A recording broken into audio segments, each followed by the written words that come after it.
Hi and welcome to this ITPro discussion of GDPR. My name is Joe Curtis. I'm the Deputy Editor of ITPro, CloudPro and ChannelPro. This is Jane McCallion, Features Editor, and our staff writer Dale Walker. We're here today to discuss the EU's General Data Protection Regulation, which comes into force in less than a year's time. There's plenty to discuss, but for a quick overview, GDPR is going to introduce much stricter data protection laws and give EU citizens much more control over how organisations use their personal data. It's also going to introduce tougher fines against firms who are found to breach the rules, including a fine of up to 4% of their annual turnover or 20 million euros, whichever is greater. I think one of the biggest issues is the fact that we're 11 months away and plenty of UK organisations are still very far away from actually achieving compliance. A Sophos survey recently put this at about a quarter of UK firms still yet to achieve compliance. Plenty of other surveys put it higher. Jane, why do we think this is the case?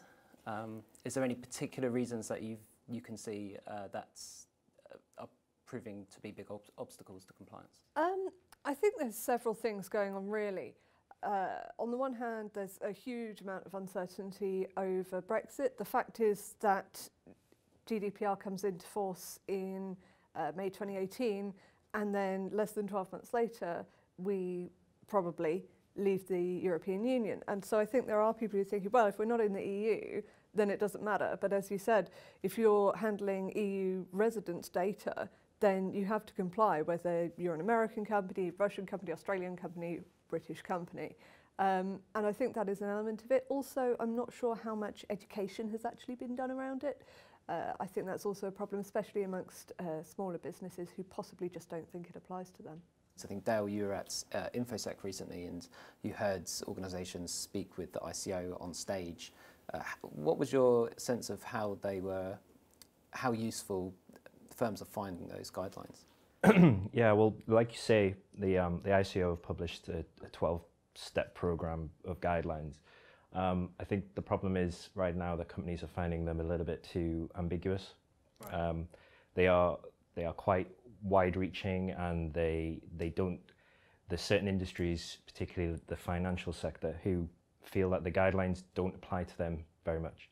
I heard a number of complaints from companies like HSBC and John Lewis, who basically say that they feel that the guidance come from the ICO is it's fundamentally flawed in the sense that GDPR regulations seem to have been tailored for companies like Facebook and Google, the big data processors.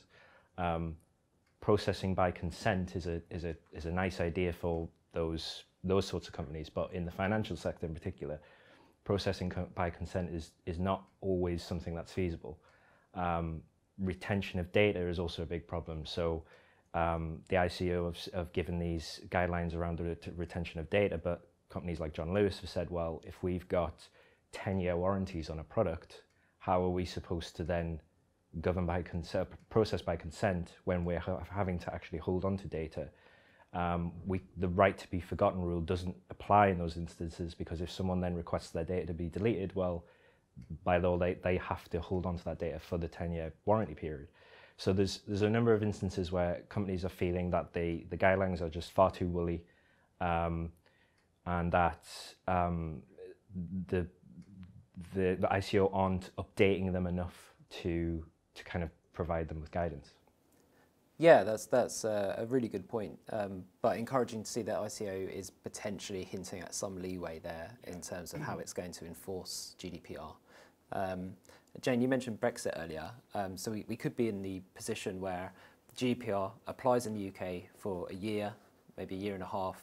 Companies spend all this money and effort and time getting their data compliant, and then Brexit sees us leave the EU, and we don't have those data protection requirements anymore.